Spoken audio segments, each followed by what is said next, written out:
So I'm really excited because we're back after about a month of a break.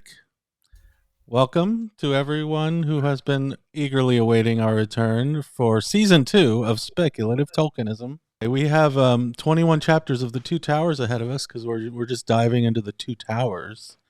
The Two Towers. Two Towers. And I just think it's fitting because now it's like the darker part of the year. We're entering into the colder months. It's November. And I always thought, and I don't know about you, but I always thought that was a kind of a Tolkien-esque time of year when everything gets all cold and you have to get cozy in your hobbit hole and read Lord of the Rings. No, that's when like Wanderlust would it's like, oh, we should go hiking up to Mount Charleston, but like just from here. Right. Just the idea of going on an actual adventure also. Yeah. But here we are, season 2 of Speculative Tolkienism, and we're jumping into the Two Towers with the departure of Boromir. This chapter is actually really short. Yeah. But it at its crux is like the choice that Aragorn makes. Should he follow Frodo and Sam, or should he follow Pippin and Merry? And you know what? When I was a kid and reading this like for the first time, I was not devastated, but really kind of bewildered by the choice he took not to follow Frodo and Sam, because I thought, well, Frodo and Sam are the important ones. Why is Aragorn not following Frodo and Sam? That's where all of the eggs are in that basket. That's where all the important struggle. That's the important mission. Right. And it just seemed kind of incomprehensible or really inexplicable that Tolkien, without much of an explanation, has Aragorn go the other direction and follow Merry and Pippin. And I was kind of wondering what your thoughts on that. Okay, well, my thoughts. Let me get to that scene real quick. Hold on. Okay. Our choice then is either to take the remaining boat and follow Frodo, or else to follow the orcs on foot. There's little hope either way. We have already lost precious hours. Let me think, said Aragorn. And now may I make a right choice and change the evil fate of this unhappy day. So we know what choice he takes. Yes. What do you think about this choice? I think I personally, and again, you know, I understand when I was younger reading this, it's like, why didn't he go? Yeah, same thing. Why didn't he go? You felt the same way? I did. I did. But I actually don't now. He made the right choice because Frodo and Sam were not in the clutches of the enemy where Merry and Pippin were. Frodo, it was a hard choice, but it was the right choice because so Frodo and Sam weren't in the immediate clutches. They weren't in the immediate danger of the enemy, as far as they knew. They might have been, but they had no idea. They might have been, but they were aware that Merry and Pippin were definitely in the clutches of these orcs. Well, because Aragorn knew that Frodo and Sam took the boat, that they weren't kidnapped. They weren't abducted or they went off on, and Sam took his backpack. They took extra packets of food. All that stuff, right? So when the ranger as he was, kind of read those signs, he was able to deduce, well, this looks like a deliberate venture forth of Frodo and Sam, not an abduction by orcs. Right. Okay. Where, so if you think about it, if Merry and Pippin, am I correct in assuming? It seems to me that they were like, oh, these orcs don't carry the Eye of Mordor. They have the hand of Saruman. Right. They also had the S rune, which at first Gimli was like, "Oh, S for Sauron," and then Legolas is like, "No, the Sauron wouldn't use the elfin letters." The elvish runes, yeah.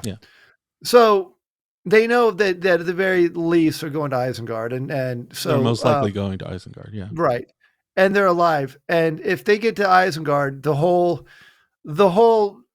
plot will fall apart because now they know what. What? Because they're gonna torture Merry and Pippin. I mean, they're gonna get out like the information that they know about Frodo and Sam Oh, carrying the right. ring. Okay, I see. So you're thinking that was their intention to torture them, or I mean, Saruman.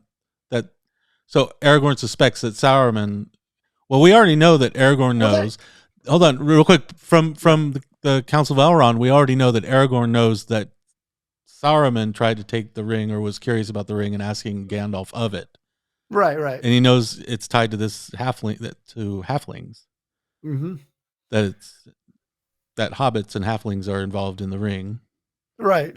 So, and as far as he knows, they don't know which hobbit is Baggins. I mean, so they all as far look as the they same. know, as far as they know that they've got the halflings carrying the ring, and they were under explicit orders to no like looting or whatever. Right. Well, this all gets explained in the next few chapters, where Pippin and Merry, in order to kind of stay alive, play up the fact that they might have the ring.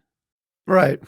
But the point is like they suspected that a halfling had a ring, that right. So they, as far as they know, they captured the ring and they're just taking it back to and they were under orders not to harm the halflings, but to bring them back to Isengard. Right. But when they get to Isengard, Saruman or his lackeys will quickly discover that these halflings don't have a ring. They'll realize that the halflings don't have a ring, but they'll have information, and so your theory is that they would then be tortured for that information, or whatever. I mean, tortured. Yeah. No. I mean, well, yeah. They would have given up the information, and they would know that. And you think they would have given the information under torture? I mean, they weren't trained. I mean, like. Let's just assume that they weren't going to keep their mouth shut, like, right. I'm sure Saruman, being a 9th level wizard, would have his means to extract information from a little hobbit. Right. But I mean, at the very least, if they made it back to Isengard, Saruman would have known the general area of where Frodo was, and they would have sent like his warg riders out to capture him. I mean, the right. secrecy would be blown. Right. It would be just a matter of time. Right. Because, but Merry and Sam weren't in the Council of Elrond, right? I mean, sorry, Merry and Pippin weren't in the Council of Elrond. No, right? but they knew what the mission was. That's a good question. Do they know all the details, like destroy it in Mount Doom? Yeah, they had. Okay. I mean, they're going on. They that's what they talked about. Like going to Mount Doom. We'll go to Mount Doom with you, Frodo. I think obviously Pippin never really. Tolkien never shows Pippin talking about this mission in great detail. No, so but I imagine if you sat Pippin down, let's speculate about this. If you sat Pippin down and said, "So, what's the mission here?" He'd probably be like, "I don't know. I'm just following these guys." No, they knew that they were heading to Mordor. Like everybody knew that they were heading to Mordor. Well, no, they knew they were heading to Mordor. Yeah, I guess you're right. Yeah. So no, everyone like they fully knew what the mission was. Okay. Right. Because in that case, Aragorn is motivated mainly. He's motivated to chase down the orcs that took Merry and Pippin, mainly in order to keep them from being tortured in Isengard. Well, to keep the. I mean, granted, they wanted to rescue him. Don't get me wrong. It probably would feel bad. But in terms of the mission, I mean, in terms of the mission, it was like protect the secret at all costs.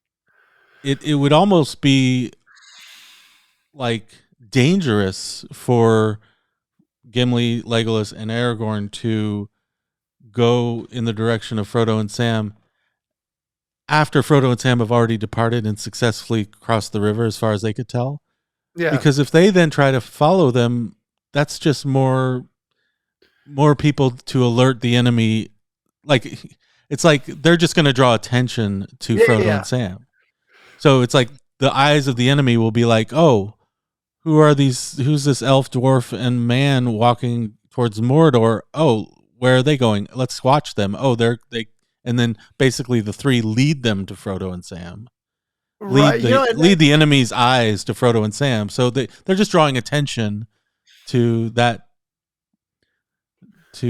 path.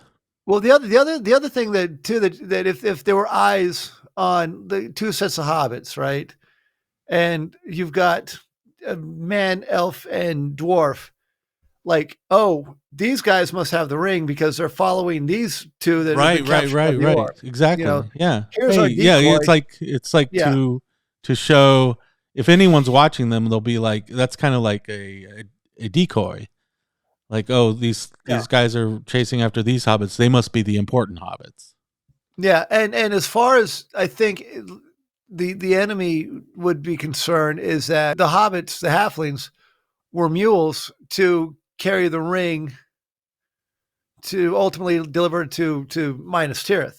Okay, one thing I never really considered was how much more difficult it would be even to find Frodo and Sam, because they went across the water. Yeah. And then they, like Aragorn didn't know how long ago they had left or which direction they left. There was no tracks in the water. So they could be anywhere on the other side of the water. And they're hobbits, so they could have, I guess they could have put their boat somewhere. But basically my point is, like, the orcs were much easier to track because the orcs leave like a big mess everywhere they go. Yeah.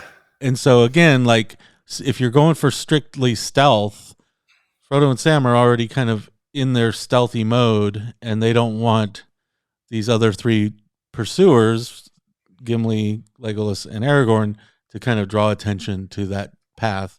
So better to go try to rescue the hobbits that are more immediate peril. But you're right. I think it's also something that I never considered, even that, like what you were saying, it's almost like a decoy. Like, oh, let's go chase down the important hobbits. Yeah. Over here, to draw the enemy's eyes to these hobbits that actually don't have the ring. Because like, again, like the thing that Tolkien had written is that the enemy in his, like, Sauron in his wildest dreams could never imagine anyone wanting to destroy the One Ring, right? Mm-hmm. So they know that a hobbit has it, right? They know that Baggins. They don't know what Baggins looks like. So when and again, we'll talk about this in later chapters, but when Pippin revealed himself in the Palantir, like they're like, oh, the ring's an Isengard. You know what I'm saying? Yeah. And what he was like revealed to, like, it wasn't Sauron, it was the Nazgul, right? Like, oh, whatever. We'll get to that. Mm-hmm. And then when Aragorn revealed himself in the Palantir, right? Mm-hmm. Sauron was like, oh shit, he's got the ring. So now that really kind of, but right. So all these revealings through Palantirs are diversionary techniques, or distractions, or decoys. Which the whole mission is stealth and secret and diversion and everything. So the point is that, like if the, and they had no idea that Riders of Rohan would kill all the orcs that Merry and Pippin were with. But at that point, they didn't know that. So he took the best course because, like I said, it would the secret would have gotten out, and then the whole mission would have been in vain. So, but what if the orcs had successfully taken Merry and Pippin to Isengard, and brought Merry and Pippin into the tower, into Sauron's clutches? Can we speculate for a minute on the kinds of tortures that Sauron would inflict upon poor Merry and Pippin? You sick bastard. No, but I'm thinking, like, oh, look, pipeweed. You want some? Here's a little pastry. Would you like a bite? You can't have it. I'm going to tickle your furry toes. Right. Oh, I know. The worst torture of all. With the soft cushions. the worst torture of all. He's going to make Merry and Pippin watch Rings of Power on the Palantir. It's his favorite Palantir show. Right. Can you imagine the horror? Oh, God. Like, all right, look. And then he's like, no, turn it off. Make it stop. Just put an end to it, please. Please, just end me. I'm telling you, Frodo and Sam are taking it to Mount Doom to destroy it.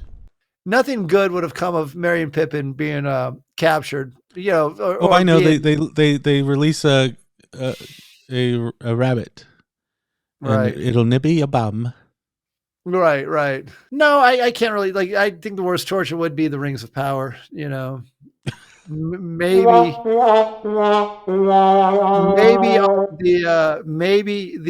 would actually. You know what they would start off. They would start off with a love story between Keely and Toriel from the Hobbit. You really didn't like that. I felt that was just forced. Yeah. You know, someone needs to do an edit of the Hobbit movies into one cohesive movie and cut out all like the unnecessary garbage. You know, without all the ninja dwarf scenes. You know, speaking of ninja dwarf scenes, I watched that the other day. I watched the scene with when they were in Dol Guldur, right?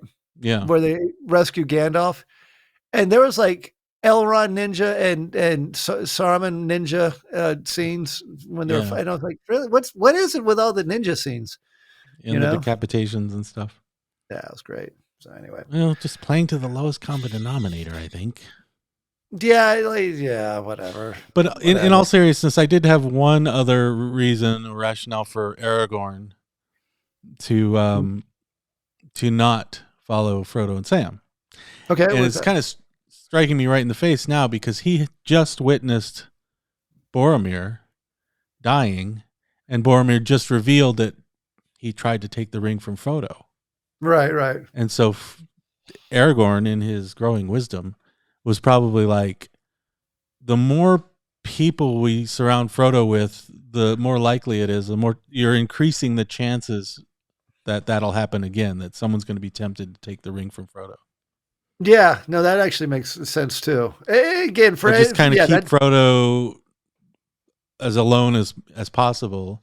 Right. Sam you can trust, and so send them together alone, and he probably figures that they have probably just as good a chance as under any other circumstances, if not more, to and succeed in their mission. The hobbits are quiet. They can walk, and walk with it, noiselessly and Yeah, but once again, I mean, I a lot of times, and this happened in the Fellowship of the Ring, like I'll come up with all these like, oh, I don't know, is this really the right decision? Is this really the right course of events? And then when we think through it, and you apply all this critical pressure to it, and it ends up being like, yeah, actually, Tolkien kind of made the right choice in having Aragorn do what he did. I think the only reason that you didn't think about this, or like, and when I say you, I mean like, people in general, is that he doesn't explicitly spell it out, No, he didn't give. I mean, obviously they're in a hurry. Yeah, but it's funny because it's such a big decision, but he doesn't really explain all. I mean, he doesn't explain all the things that we just explained. Right. But in the end, you realize that that's probably the kinds of issues that he was thinking through. But could you imagine? I mean, obviously, it would be stupid if Tolkien had written 4 pages of Aragorn thinking through all the different choices that he could be making, and basically regurgitating what we just talked about, all these issues to consider. And meanwhile, like the reader is probably like, oh, just make the decision because those poor hobbits are dying. If I wanted needless words and pointless explanations, I'd read Robert Jordan. It would be interesting though if Tolkien actually would have written the Lord of the Rings or this chapter to where Merry and Pippin did get captured, and the ring was revealed, or at least they knew what the mission was. Mm. I wonder how that would have played out as far as like, what Yeah, so you're saying if the orcs had successfully taken them to Isengard, right, and they revealed the mission to Saruman, right, I think that would have actually set up an interesting power struggle between Saruman and Sauron, because if Saruman tried to take, with this new information, tried to get the ring for himself, then right. Saruman and Sauron would then be enemies. It would make like for an interesting, because Saruman would probably have to chase it himself. So Saruman would venture forth out of Isengard, right? Maybe with Wormtongue, maybe with like a small What, looking for the ring, you mean? looking for the ring. Wouldn't he You just know, send his or maybe he wouldn't trust his that's what I'm lackeys to do saying. He that. wouldn't trust, why would he trust his slaves? Okay, so Like, he'd go off on his own looking for the ring. right, but for the sake of drama, he would go out on his own with Wormtongue looking for the ring. But it would set up an interesting power struggle, right? That's what I'm saying, yeah. Because they find them in the forest, so or whatever, like in the wilderness, Mm-hmm.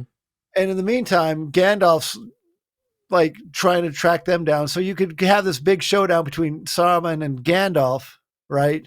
Have a wizard duel, Ooh, right. A wizard They off. still they still could be like, okay, we're gonna go rally the troops. You guys go this way, and then at that point, but again, it didn't happen that way. But and this is like how dumb fan fiction Right. comes out, and yeah. So I still wish I could see. I mean, I'm not an evil person, but it would be interesting to see the kinds of tortures that Saruman would inflict on those poor little guys. what he'd probably do is give him Turkish delight and then promise him more.